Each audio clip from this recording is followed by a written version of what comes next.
From the greatest sounds of all time to the most inspiring messages ever written.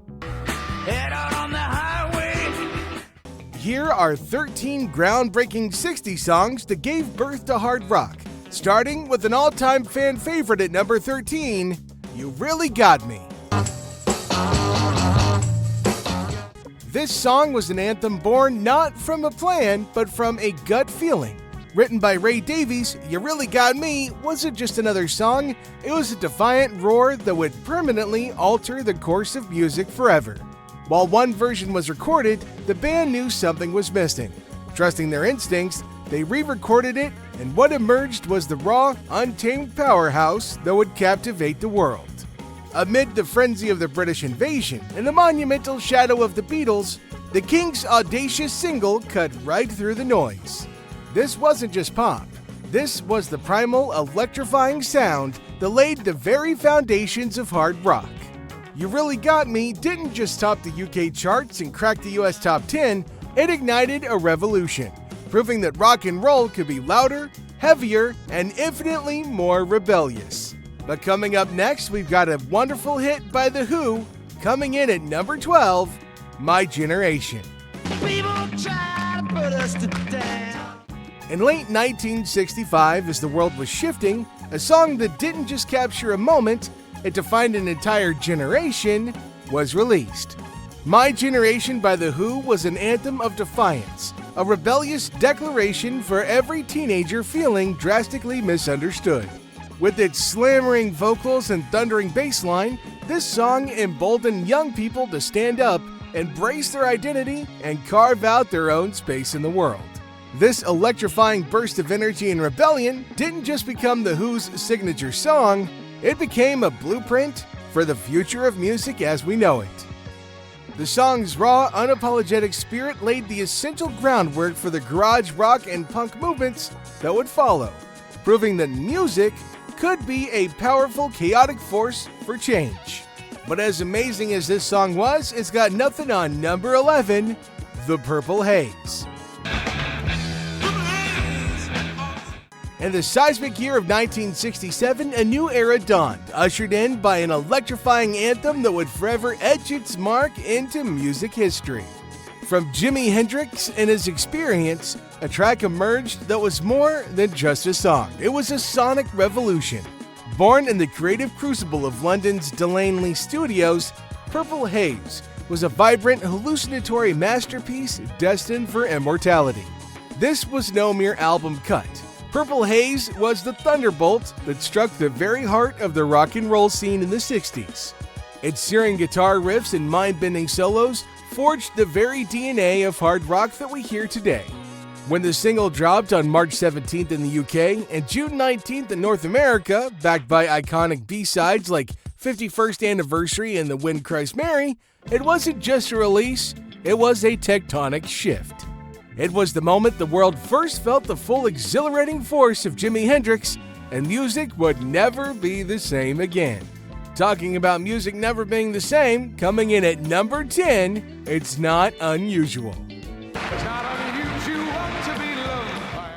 A beautiful spark was lit in the mid-1960s, a flash of musical defiance that would forever change the course of music.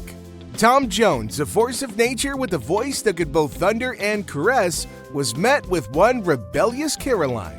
I'm talking about Radio Caroline. This rebel station saw the fire in Jones's eyes and the undeniable power of his song, It's Not Unusual, and they gave it a home. Then came the moment of ultimate victory. On March 13, 1965, this magnificent track didn't just chart, it conquered, seizing the number 1 spot in the UK. The song became a testament to the pure, unadulterated talent and the rebellious spirit of those who dared to play. But Dusty Springfield had a different tale to tell in her song at number 9, Son of a Preacher Man. There was a preacher's son when his daddy would visit. Dusty's legendary song was born from an unexpected twist of fate. Written by the talented but unpopular duo of John Hurley and Ronnie Wilkins for the Queen of Soul Aretha Franklin, who rejected it. While recording her iconic 1968 Atlantic debut in Memphis, The British blue-eyed soul sensation Dusty Springfield and her producer Jerry Wexler heard the song and knew that they had to have it. Springfield's soulful rendition transformed the track into a cultural phenomenon, forever imprinting its melody on the hearts of millions. But what about our next song at number 8, The Real Thing? Come and see the real thing coming.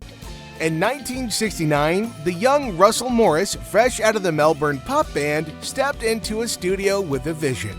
At just 18 years old, he recorded what would become his first solo single, a track that would change the course of Australian music forever. The Real Thing, written by singer Johnny Young and produced by the legendary Ian Molly Meldrum. With a stroke of genius, Meldrum transformed the song into a studio masterpiece that defied convention. The recording itself was a work of art, layered with instruments, vocals, and sound effects on Australia's first 8-track tape recorder. This song was a revolution, a bold declaration that hard rock could be something more, a genre capable of intricate and multi-layered arrangements and studio wizardry. If you thought this was the real deal, what about number 7, Suspicious Minds? We're caught in a trap. Back in 1968, a spark of musical genius ignited in the songwriter Mark James, who wrote the timeless anthem, Suspicious Minds.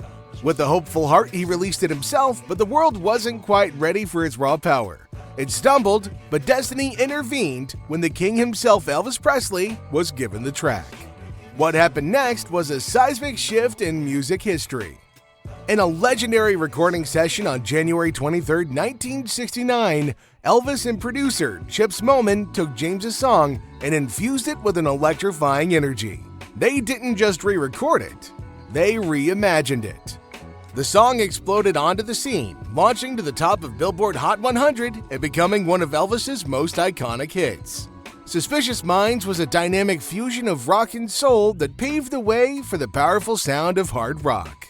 But what Van Morrison did changed the soul of hard rock forever with number 6, Brown Eyed Girl. It's hard to imagine a time before the opening rolls of Brown Eyed Girl, a song that has become a permanent fixture in the soundtrack of our lives. And yet, the road to its iconic making was uncertain. Originally titled Brown Skin Girl, Van was forced to change the name and lyrics by his record label, Bang Records.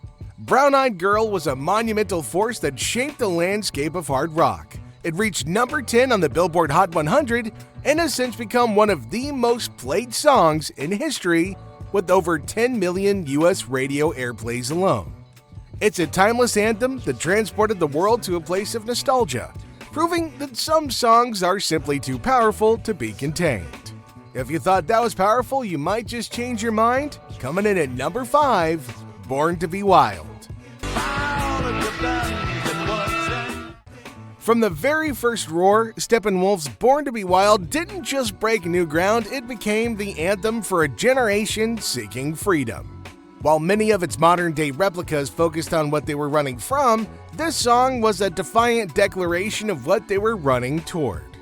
Beyond that, it's a sonic expression of liberation, with a gritty, distorted guitar riff that was ahead of its time, a sound that would lay the very foundation of hard rock. But its true power lies in its unparalleled positive attitude. It was the first song to Christian the movement with the legendary phrase heavy metal, and it forever solidified its place as a cornerstone of rock and roll history. Moving on to number 4 on our list, Time of the Season. From the ashes of a band's despair, a legendary song was born. The Zombies, heartbroken by a lack of commercial success, had already disbanded when their masterpiece, Time of the Season, was finally released. With its haunting, ethereal vocals and an iconic bass line that seemed to pulse with a life of its own, the song defied the odds and captivated the public. It was a triumph born from a struggle.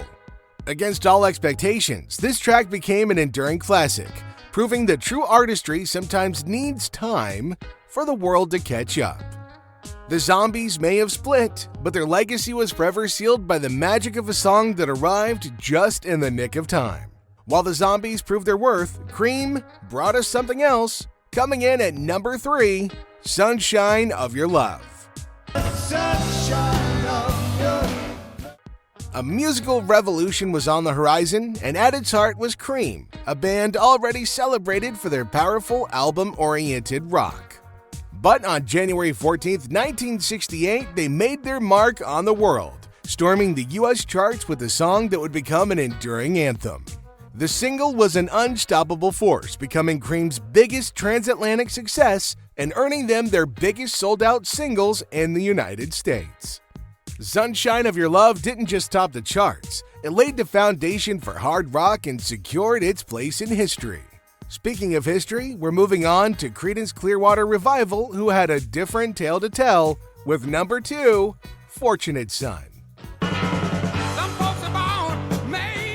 With fury in his pen and fire in his soul, Fogerty crafted a musical masterpiece in just 20 minutes.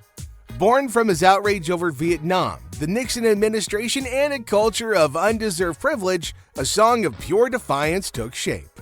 Fortunate Son was an explosive era-defining anthem that gave a voice to a generation's frustration. This blistering song ripped into the hypocrisy of the powerful, who demanded more from young men while shielding their own children from the battlefield. Fogerty's words were a lightning strike, forever cementing his song's place as a timeless cry against injustice and the ultimate blueprint for protest anthems. But the Rolling Stones, as they always do, had a bit of a different direction. Coming in at number 1, it's I Can't Get No Satisfaction. June 12th marked a pivotal moment in music history as the Rolling Stones stormed the US charts with an absolute masterpiece, I Can't Get No Satisfaction.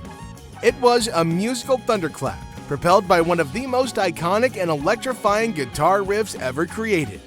It became the band's first number 1 in America and ruled the airwaves on both sides of the Atlantic, topping charts in different countries from Argentina all the way to the UK. Its influence was undeniable, earning its place in both the Grammy and Rock and Roll Halls of Fame, and rightfully landing at number 2 on Rolling Stone's list of the 500 greatest songs of all time. It still remains timeless, forever cementing its status as an untouchable classic. And there you have it, some of the most genre-defying songs that made the 60s unforgettable and laid the foundation for hard rock today. Thanks for watching, don't forget to hit that like button and subscribe for more content.